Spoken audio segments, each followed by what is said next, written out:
하나님의 말씀 요한복음 15장 18절에서부터 27절까지 말씀입니다.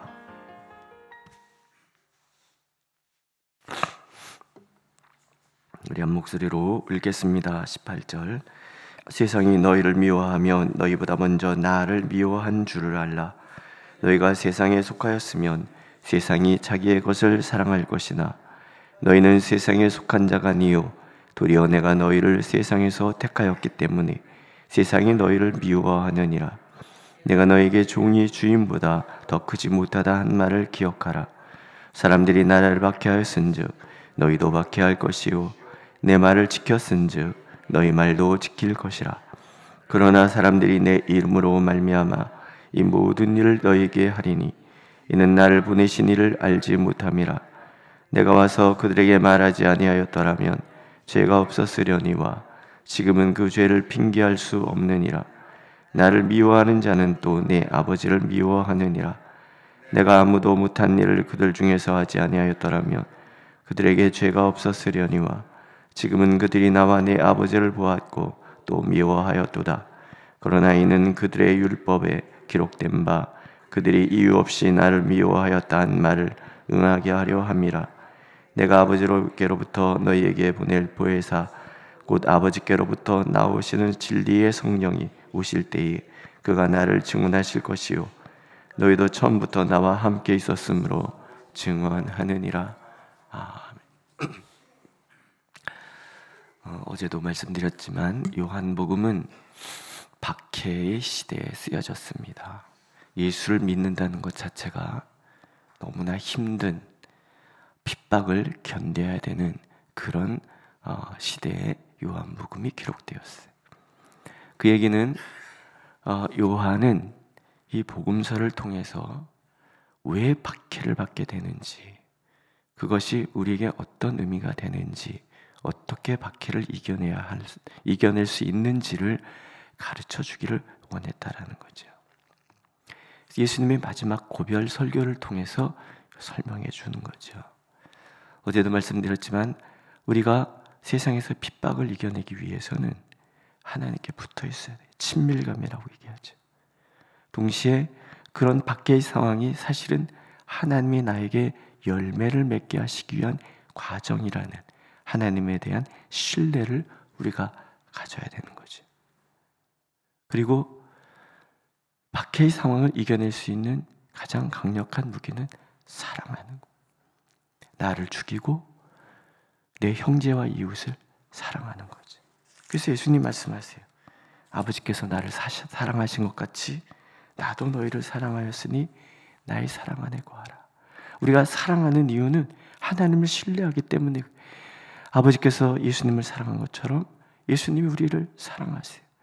아버지께서 예수님을 사랑하시는 그 사랑은 아드님을 믿기 때문에 당신의 모든 것을 다 맡기시는 사랑. 신뢰하고 모든 것을 내어주고 보호하고 지키시는 그런 사랑. 그렇기 때문에 예수께서도 우리를 그렇게 사랑해요. 우리를 믿어주고 우리를 보호하시고 우리를 인도하시고 우리를 위하여 당신의 모든 것을 내어주시는 그 사랑. 이게 그리스도인들의 사랑의 모습이어야 된다. 하나님이 예수님을 사랑하듯 예수님이 우리를 사랑하셨고 예수님이 우리를 사랑하듯 우리 또한 우리 형제와 자매를 사랑하라는 거예요. 야고보서에서는 요한일서에서도 마찬가지고 말과 혀로 사랑하는 건 사랑이 아니라는 거예요. 나의 모든 것을 내어주는 것이 사랑인 것이고 그 사랑을 우리가 서로 할 때에 세상은 우리를 보면서 예수 그리스도의 제자가 저런 것이구나. 이걸 배우게 될 거라는 거예요. 요즘 우리 이 땅의 교회들이 보여주지 못하는 가장 안타까운 모습 아니겠습니까? 사랑하는. 사랑이 뭐예요? 나하고 똑같은 사람을 사랑하는 것이 사랑이 아니라 나를 박해하고 나를 미워하는 사람조차도 끌어안는 사랑이 사랑이에요. 왜? 예수님이 그러셨으니까. 예수님의 사랑은 예수님을 따르는 사람들만을 향한 사랑이 결코 아니었다라는 거예요. 오히려 십자가에 못 박고 조롱하고 비방하는 그들까지도 끝까지 사랑하셨다. 아버지, 저들이 알지 못합니다. 용서하시옵소서. 이게 예수님이 보여주신 최고의 사랑. 근데 그 사랑이 사실은 아버지께서 예수 그리스도 당신의 아드님을 사랑하신 그 사랑과 같은 사랑이에요. 그래서 바울 사도는 얘기하잖아요. 나의 정과 욕심을 십자가에 못 박아버렸다. 내가 그리스도와 함께 산다는 것은 나의 정과 욕심을 다 주님의 십자가에 못 박는 것과 같은 거예요. 우리 식으로 얘기하면 뭐예요? 바보가 되는, 멍충이가 되는, 예수님 때문에 바보 되고 예수님 때문에 손해보자. 규장문화사라고 있어요. 출판사, 기독 출판사. 좋은 책 정말 많이 펴내는 그런 출판사. 그 창립자가 여운학 장로님이란 분이에요. 제가 초등부 교사할 때 우리 전도사님 아버님이에요. 그 집에 가면 가훈이 그래요. 예수 때문에 손해보자. 예수 때문에 손해보자. 그래서 그분이 항상 하신 얘기는 뭐냐면, 과일 가게 가서 과일 고를 때 내가 고르지 말라는, 그 사람이 주는 대로 받아오라는, 거기에 흠이 있으면 벌레 먹었어도 아무 소리 말고 받아오라는 거. 왜? 예수 믿으니까.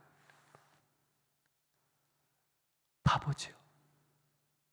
근데 보면은 예수님도 바보예요. 아버지 하나님 더 바보예요. 이게 사랑이란, 내가 바보가 돼야 형제와 자매를 사랑할 수 있는 거. 근데 이런 모습이 세상은 이상하게 보이는 거예요. 박해라는 단어가 나오고 16장에서는 출교라는 단어가 나와요. 요한 복음이 쓰여질 당시를 반영하는 단어들. 박해가 있고 출교를 당해요. 왜? 다르니까. 사는 방식이 다른 거예요. 예수님은 그 이유를 설명해 줘요. 우리가 박해를 받는 이유. 첫째는 예수님을 미워하기 때문에. 세상이 너희를 미워하면 너희보다 먼저 나를 미워한 줄 알라. 또 23절에 보면 나를 미워한 자는 또 내 아버지를 미워하느니라. 너희를 미워하는 것은 곧 나 예수님을 미워하는 것이고, 우리를 미워하는 것이 예수님을 미워하는 것만이 아니라 하나님을 미워하는 것. 천지의 창조주 되신 하나님을 미워하는 것. 왜? 다르기 때문에. 우리는 어둠, 세상은 어둠인데, 악인데, 자신들의 방식으로 구축한 이 세상의 법칙을 송두리째 깨뜨리는 하나님의 법칙. 창세기 2장에 땅이 공허하고 흑암이 깊음에 있어요. 혼돈, 흑암. 거기에 하나님 명령하시잖아요. 빛이 있으라. 근원적인 빛이 비쳐요. 혼란이 멈추고 어둠이 물러나는. 근데 혼란과 어둠이 자신들의 기득권을 놓고 싶어요? 없어요. 그래서 박해한다는 거예요. 하나님과 아버지 하나님과 성자 하나님이 하나가 되고, 아버지 하나님과 성자 하나님과 우리가 하나인 거예요. 하나님이 우리 편, 우리가 하나님 편. 세상이 박해하는 것은 당연하다. 나를 거부하는 것이 아니라 하나님을 거부하시는 것이니. 복음을 전하다 보면 조롱하는 사람들 많잖아요. 어떤 분이 그러시더라고요. 꼬맹이들까지도 조롱하더라고. 그런데요, 그거를 내가 거부당한다라고 받아들이면 상처받잖아요. 예수님이 말씀하신 거, 니들 거부하는 게 아니야. 나를 거부하는 것이고 아버지를 거부하는 거야. 너희들이 상처받고 너희들이 의기소침해하지 말라. 오히려 하나님과 내가, 예수 그리스도와 내가 하나 되라, 한목이라는 것 자체를 오히려 감사하라. 거룩을 얘기하시죠. 거룩. 거룩이라는 것은 구별되다라는 거, 다르다라는. 19절 보세요.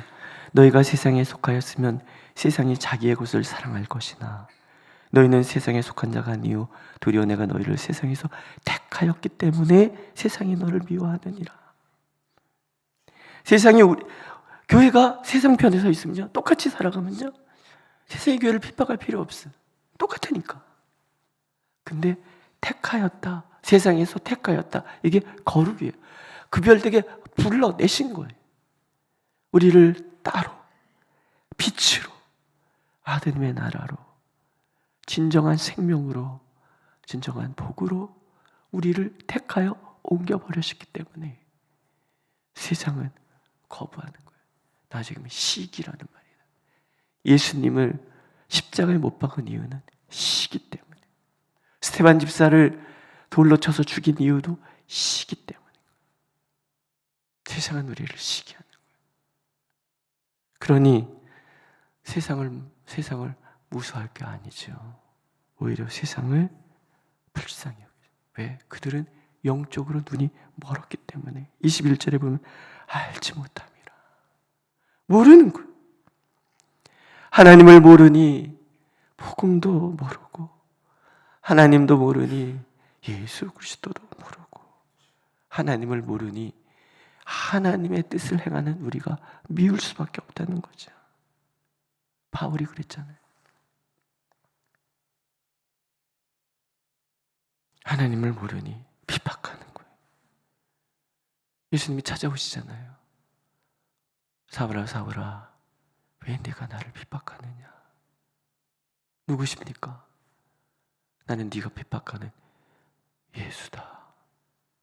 그 말에 바울의 눈이 캄캄해지잖아요. 앞이 안 보이는 거예요. 충격인 거예요. 하나님을 만나고 나면 세상에 대해서 캄캄해질 수밖에 없어요. 내가 눈 떴는 줄 알았더니 사실은 내가 눈을 감았구나. 그러니까 9장에서 말씀하잖아요. 너희가 본다 하니 아직도 너희가 보지 못하는 거다. 못 보는 거. 하나님을 알아야, 예수를 알아야 우리는 영적 무지에서 벗어날 수 있어요. 모르기 때문에 미워하고, 모르기 때문에 조롱하고, 모르기 때문에 핍박한다. 그런 예수님께서 십자가에서 말씀하신 아버지여 용서하소서 저들이 알지 못함이니이다. 스데반도 이 죄를 저들에게 돌리지 마옵소서. 그들의 죄는 무지함이죠. 무지의 죄야. 몰랐어요. 미안해요. 이 죄악인 거예요. 모르기 때문에, 모르면 겸손해야 되는데 이상하게 세상은 모르면 모를수록 더 교만해지잖아요. 내가 아는 것이 전부라고 생각하잖아요. 이 얘기를 뒤집으면 뭐예요? 무지에서 오는 핍박에 대해서 의기소침할 것이 아니라 도리어 용서하라. 무지함을 이해하는 거예요. 신앙은 사랑하는 자만이 견딜 수 있다라는 거죠.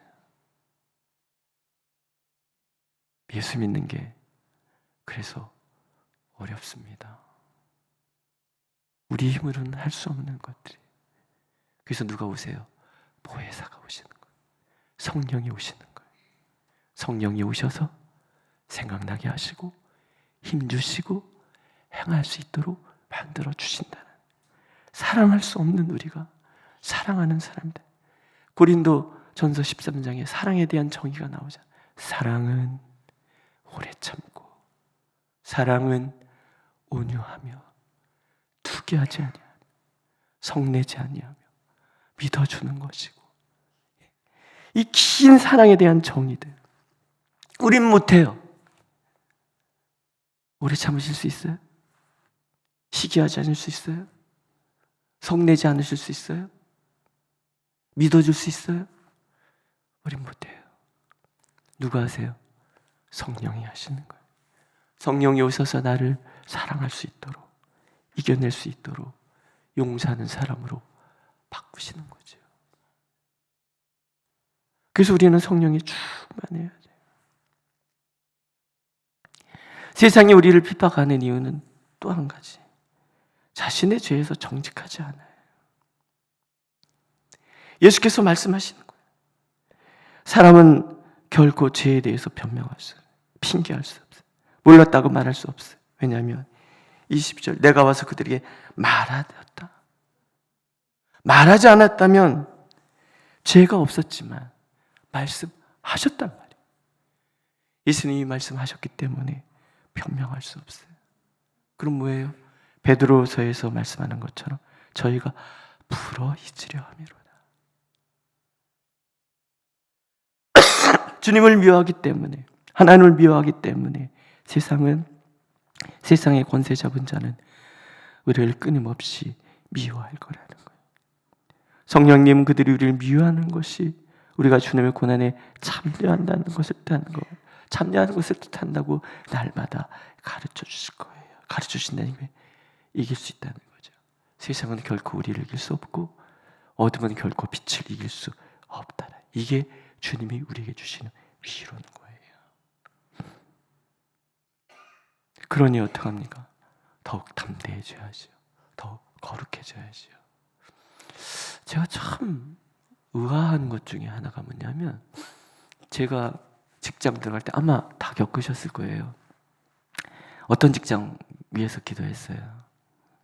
주일 성수할 수 있는 직장을 위해서 기도했어요. 술 안 먹게 해달라고 기도했어요. 왜냐하면 그때는 예수 믿는다 그러면은 가능한 술 먹이려고, 대학 들어가면은 선배들이 대학교 1학년 때 먹고 토하고 이런 거 보면서 오늘도 하나 건졌네 이런 식으로 얘기하는 그런 시대를 살았단 말이죠. 그래서 예수 믿는 사람들은 술을 멀리했어요. 담배 말할 것도 없죠. 오죽하면 마귀라고까지 했겠어요. 시대가 흘렀어요. 술 안 먹는 예수 믿는 사람들이 어디 있습니까? 나이 드신 분들만 안 먹는 거예요. 그럼 안 된다고 생각하는 거예요? 아주 합리적인 변명 많이 하죠. 세계 모든 나라가 다 담배 피고 술 먹는데 우리나라에만 그만 이유는 우리나라의 술 문화가 안 좋았기 때문이다. 그러니까 세상 사람들은 예수 믿는다고 술 먹는다고 술 먹냐? 뭐 그럴 수 있지. 이게 뭐예요? 니나 나나 별거 없다. 근데 세상이 무너뜨리는 게 우리 스스로 무너뜨리는 거야. 아유 먹어도 돼. 뭐 어때? 사실은요. 그게 사실 율법은 아니에요. 그러나 거룩함과는 연결이 되잖아요. 다른 삶을 사는 거죠. 세상과 다른 삶. 정직하고 진실되고 사랑하는 그런 모습들. 너무나 세상 사람들의 삶의 방식과 요즘 그리스도인들의 삶의 방식이 차이가 없어요. 그러니 세상은 조롱하는 거예요. 핍박하는 거예요. 차라리 예수 그리스도의 복음의 진리 가운데 서서 핍박받으면 명예스럽게 나죠. 근데 우리가 잘못한 거, 세상보다 더 나쁜 모습 때문에 조롱받고 핍박받는다. 그거는 부끄러움이잖아요. 우리의 존재 이유가 그게 아니잖아요. 우린 초대교회로 다시 돌아가야 되는 거예요. 요한이 복음서를 썼을 때 그 당시로 다시 돌아가 보는 거예요. 예수께서 뭘 원하셨는지. 세상과 다른 거룩함. 세상에서 택하여서 구별하여 세울 우리의 삶의 모습.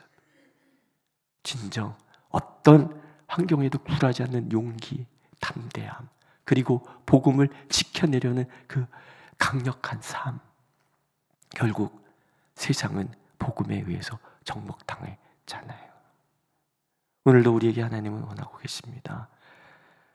우리가 하나님을 택한 것이 아니라 하나님이 우리를 택하여 세우셨습니다. 그렇기 때문에 견딜 수 있는 힘을 주실 것이고 사랑할 수 있는 힘을 주실 거예요. 진리 가운데 살아가도록 우리를 붙들어 주실 거예요. 우리가 설령 넘어질지라도 다시 일으켜 주실 거예요. 쓰러진 나를 세우고 우리의 빈잔을 채워 주실 거예요.